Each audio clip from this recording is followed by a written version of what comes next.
Imposible. Imposible entender la historia del Estado de Israel sin mencionar la guerra de 1967. Una guerra que, a pesar de su poca duración, cambió la geografía del Medio Oriente.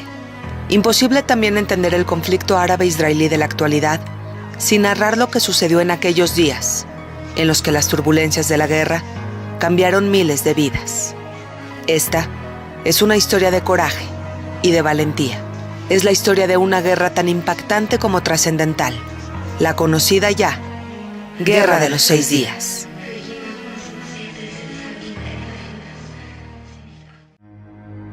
Mayo, 1967. El portavoz y presidente de la Asamblea Nacional de Egipto, Anwar al-Sadat, llega al Cairo para informar a Gamal Abdel Nasser, entonces presidente de Egipto, que el Estado de Israel tiene planes para atacar a Siria. La información es confiable, pues además de que viene de parte de la inteligencia soviética, la tensión entre Israel y Siria es realmente amenazante.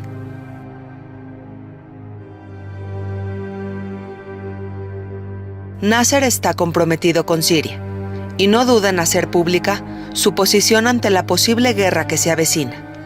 Inmediatamente después de estas declaraciones, el mundo árabe se reúne y enardece. La posibilidad de ver al Estado judío destruido los emociona y hasta pareciera que los enloquece. Así, ante un pueblo entero entregado a la euforia, Nasser piensa que llegó su momento y que con esta guerra escribiría su nombre en la historia.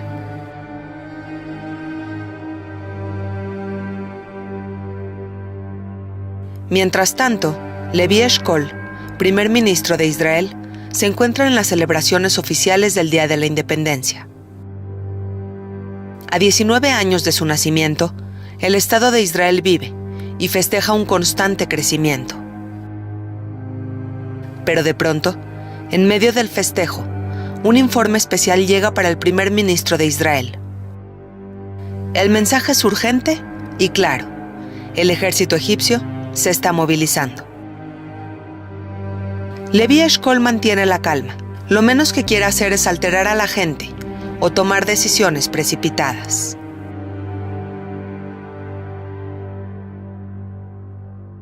Pero el presidente de Egipto está en una posición muy distinta. Su confrontación es desafiante y sus declaraciones son agresivas. Motivado por una multitud que lo alienta, Nasser pide consejo a Abdel Hakim Amer, su mariscal militar, quien le dice que Egipto está en condiciones no solo de pelear contra el Estado de Israel, sino que además tiene altas posibilidades de hacerlo desaparecer. No hay más que decir. Con una población enardecida y la total confianza del jefe de la milicia, Nasser da el primer paso el 18 de mayo. Pide a U-Tant, secretario general de la ONU, que retire sus tropas pacificadoras de la península del Sinaí. Esas tropas están ahí desde que finalizó la guerra de 1956, y su objetivo es cuidar la frontera entre Israel y Egipto, previniendo que se desate cualquier tipo de conflicto. Pero para Gamal Abdel Nasser, esa protección ya es solo un estorbo, una inútil presencia para los tiempos de guerra, en los que la destrucción de Israel es su más anhelado tesoro. Así, después de 11 años de presencia ininterrumpida, los cascos azules se retiran. Y una vez que la península del Sinaí queda vacía, el ejército egipcio moviliza a miles de sus reservistas. Muchos de ellos son campesinos sin la más mínima experiencia militar. Pero eso no importa. Es su líder Abdel Nasser el que los llama, y ante la petición de un líder tan querido, la respuesta es inmediata.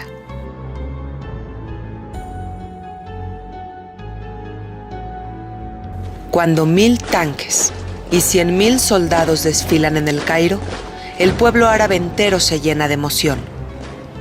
Sienten que tienen la capacidad de destruir al Estado judío. Sus líderes así se lo transmiten, y cada egipcio tiene la convicción de un soldado leal y comprometido. El mundo entero está atento, y con la mirada internacional en el Medio Oriente, Nasser hace su siguiente movimiento. El 22 de mayo, Nasser bloquea el paso de los estrechos de Tirán. Ahora, a cualquier embarcación, le resulta imposible llegar a los puertos de Eilat. Ante esto, Isaac Rabin, jefe del Estado Mayor del Ejército israelí, declara: no es únicamente la libertad de navegación lo que está en juego. También se pone a prueba la credibilidad de Israel, su determinación y su capacidad para hacer uso de su derecho a defenderse. Con el cierre de los estrechos de Tirán, queda claro que Nasser quiere entrar en guerra y ser él el protagonista. Lo único que se espera es el momento de la explosión, pues la mecha ya está encendida. Los ejércitos de ambos lados están preparados y la comunidad internacional se dedica a observar quién tomará la iniciativa.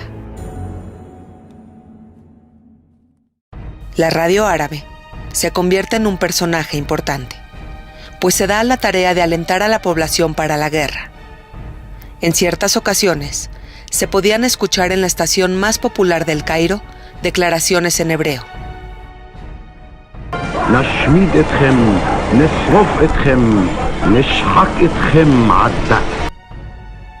Eran amenazas de muerte para los judíos, amenazas en su propio idioma, para que no queden dudas de todo lo dicho.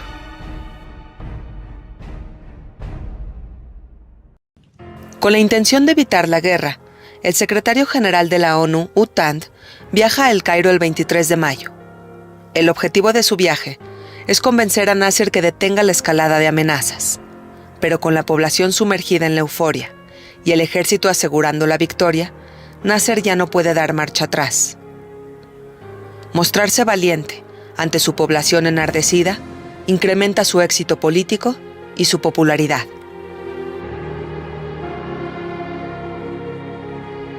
What's now going to happen, Mr. President?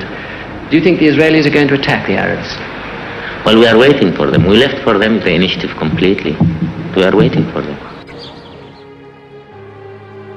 El 30 de mayo llega a Egipto el rey Hussein de Jordania, y con esta visita, los líderes de Egipto y Jordania oficializan su alianza.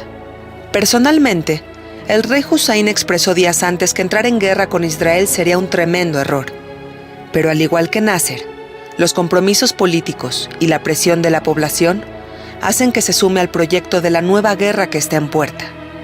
Con esta nueva alianza entre Jordania y Egipto, Irak se suma al conflicto y moviliza sus tropas hacia Jordania para poder atacar al Estado judío. Ya son 4 países con un mismo objetivo.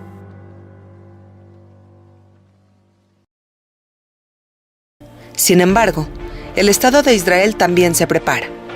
Jóvenes judíos llegan de otros países para unirse a las filas del ejército israelí, mostrando una conmovedora solidaridad. Going there because I feel, the need to go there at this particular time. What are you going to do when you get out there? Whatever they ask me to do. I feel that I identify strongly with Israel, and I feel that they need me perhaps now more than they will next year. Pero ver a jóvenes extranjeros llegar no es el único escenario estremecedor. Algunas personas cavan refugios y trincheras. Otras tantas donan sangre para que los hospitales tengan reservas de plaquetas extras.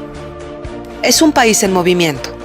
Un país que se niega a ser destruido por más odio que sientan sus enemigos. Los reservistas israelíes también son llamados. Y en pocos días, el ejército del Estado de Israel queda completamente preparado.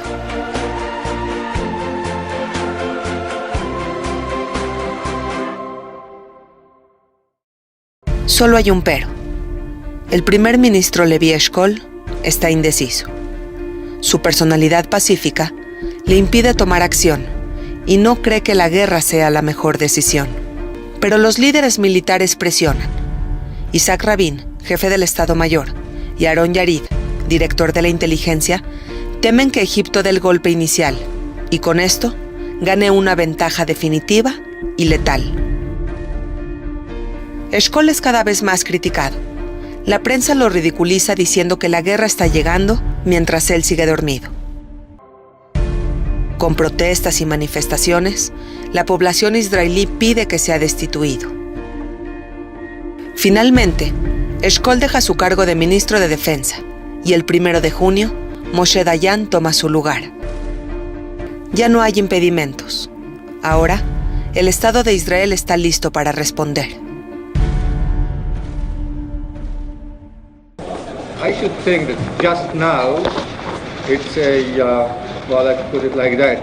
It's too late and too early. Too late to act right away on the blockading of the state of Eilat, and too early to draw any conclusion of the diplomatic management or way of handling the matter.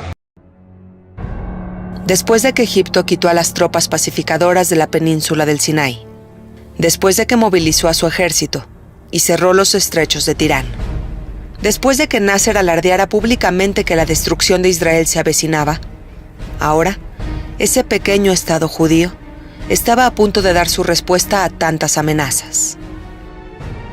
Pero antes de empezar, hace una última jugada. Manda a sus tropas a disfrutar a la playa. Los soldados de las fuerzas de defensa israelí son fotografiados asoleándose, nadando, descansando. Un camuflaje perfecto y completamente planeado, pues con estos días de descanso, a los países árabes les queda claro que el ejército israelí no se está preparando. El 5 de junio de 1967, en lo que parece un domingo cualquiera, se desata la guerra. Las fuerzas aéreas israelíes despegan. Vuelan a tan solo 15 metros del suelo para evitar 82 radares y llegan a la península del Sinaí, tomando al ejército egipcio por sorpresa. Son las 7:50 de la mañana. Cientos de pilotos y soldados del ejército de Egipto están desayunando en sus bases militares, cuando de pronto escuchan fuertes estallidos. Salen de los comedores y descubren la devastadora realidad. La guerra ya inició, tomando a los egipcios completamente desprevenidos. Aviones de la fuerza israelí lanzan bombas a las pistas de despegue y aterrizaje para evitar un contraataque.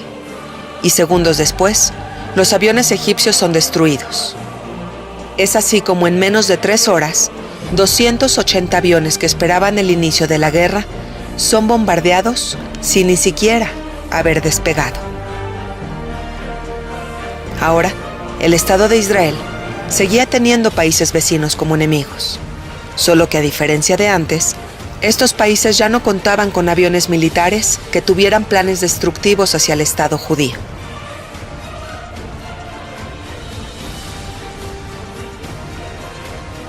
Pocos minutos después, el ejército israelí comienza el ataque por tierra, encontrándose con un ejército egipcio completamente desorganizado y sin ningún tipo de estrategia. En cuestión numérica, los tanques egipcios superan 3-1 a los tanques israelíes, pero tecnológicamente son inferiores, y sumado a la falta de coordinación, los egipcios se arrastran a una derrota de mayores proporciones. Para el ejército del Estado de Israel, todo procede según lo estipulado, mientras que para los egipcios, la península del Sinaí es un trágico escenario de caos. Pese a la devastadora derrota, la milicia egipcia envía a la radio comunicados de victoria. Estas noticias emocionan al pueblo árabe entero. Egipcios, sirios y jordanos salen a festejar a las calles un triunfo totalmente falso. Mientras que por el otro lado, Moshe Dayan ordena guardar el secreto de la victoria del Estado de Israel, pues para él, la guerra apenas comienza y aún hay mucho por hacer. El gobierno israelí envía al rey Hussein de Jordania el mensaje de que no interviniera en la guerra. Pero gracias a la radio egipcia y a sus noticias falsas, Jordania no puede esperar. El general Riyad no quiere quedarse fuera de la supuesta victoria árabe que está por llegar. Bajo esta motivación, tropas jordanas comienzan a bombardear el oeste de Jerusalén, y las alarmas en las calles de la Ciudad Dorada se dejan escuchar. Cientos de personas buscan un refugio que les brinde a sí mismos y a los suyos un poco de seguridad. Con la entrada de Jordania en la guerra, el ejército israelí se ve obligado a movilizarse hacia el noreste para defender un nuevo frente. Con poco tiempo para poderse defender, Moshe Dayan envía paracaidistas a Jerusalén.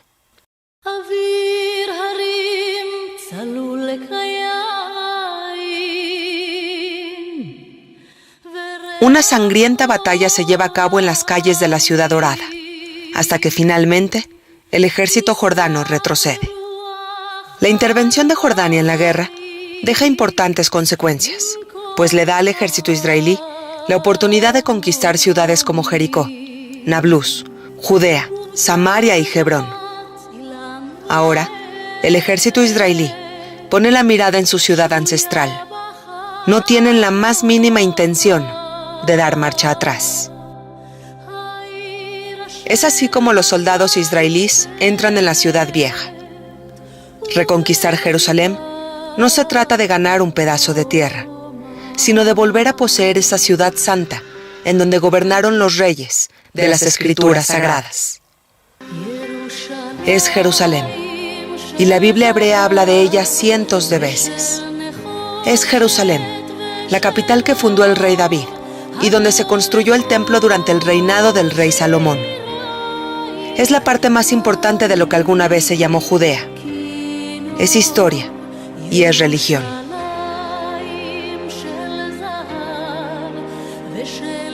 Los judíos fueron expulsados de Jerusalén en el año 135, después de la rebelión de Bar Kokhba. Han pasado 1800 años, y ahora los judíos vuelven a su capital ancestral. Aquel muro no es una simple pared antigua, es el testigo fiel de la milenaria presencia judía en aquella tierra prometida. Al llegar al muro de los lamentos, los judíos rezan, cantan, festejan. Saben que están viviendo el momento más importante de la guerra.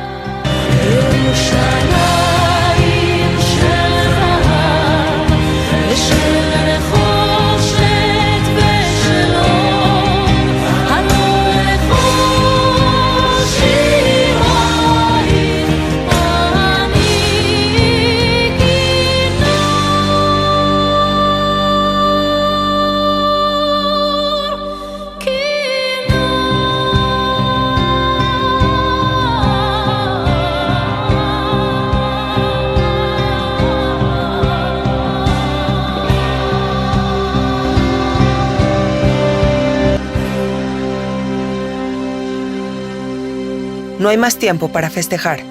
Colonias israelíes de la ciudad de Galilea están siendo bombardeadas por Siria, la nueva amenaza.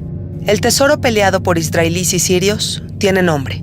Son los Altos del Golán, una meseta que los israelíes necesitan tener bajo su poder, pues los sirios han utilizado los Altos del Golán como plataforma perfecta para lanzar misiles a las ciudades del norte de Israel. Es un sitio que representa una amenaza constante y que el ejército israelí necesita resolver.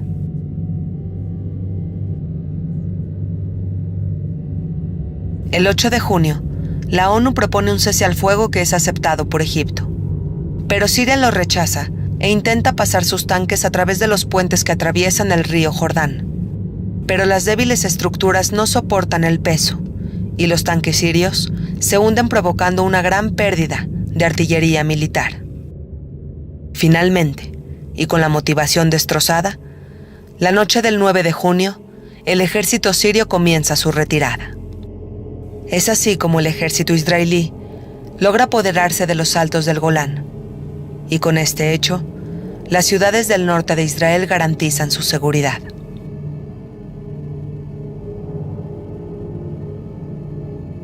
Los soldados del Estado judío avanzan y penetran en territorio sirio hasta llegar a Quneitra. No hay interés de llegar más allá.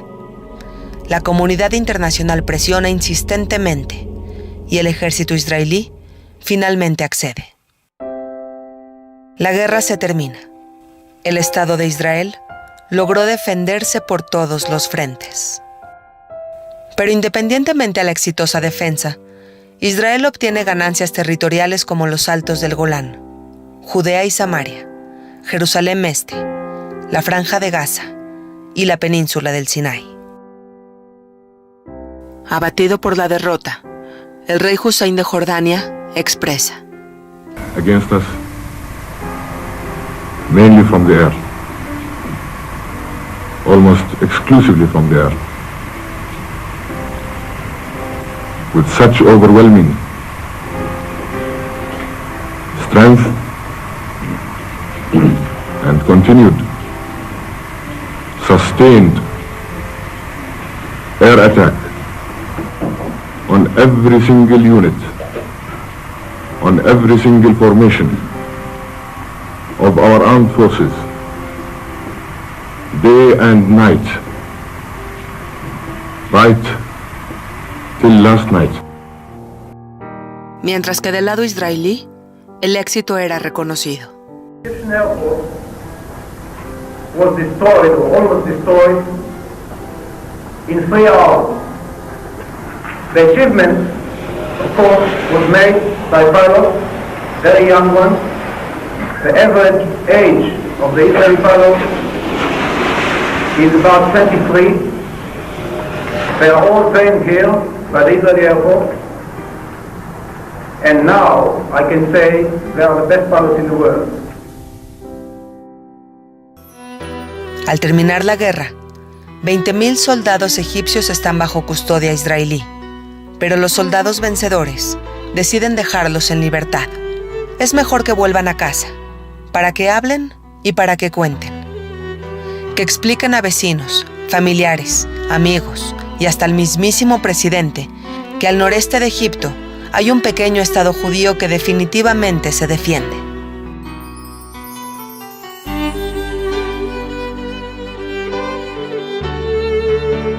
La guerra había terminado, pero sin duda, sus personajes principales serían recordados.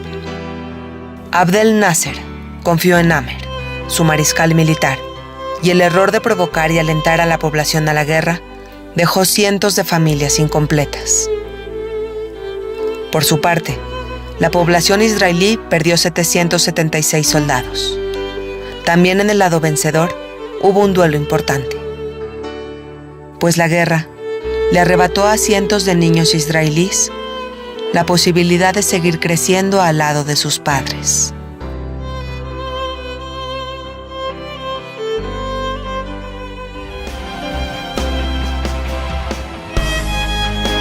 Es la guerra de 1967, una guerra en la que voces que alardeaban fueron calladas sorpresiva y fulminantemente.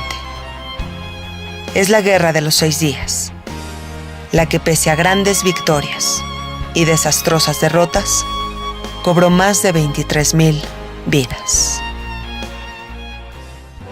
Inmediatamente después de la guerra de 1967, Israel ofreció a través de la Resolución 242 algunos de los territorios obtenidos en la guerra a cambio de paz. Pero dicha resolución fue rechazada por los países árabes en una respuesta que fue conocida como los 3 nos. No a la paz, no al reconocimiento y no a la negociación. 11 años después, Israel le devolvió a Egipto la península del Sinaí. Esta península cuenta con 60,000 kilómetros cuadrados.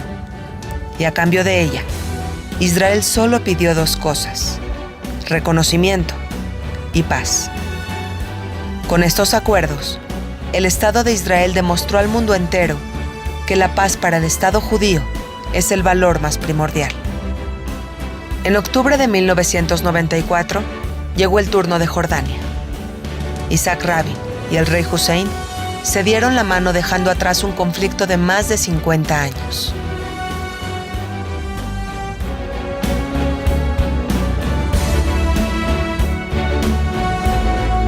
La Franja de Gaza tiene su propia historia, pues en el 2005, el Estado de Israel decidió desocuparla por completo, dejando el control total a la autoridad palestina.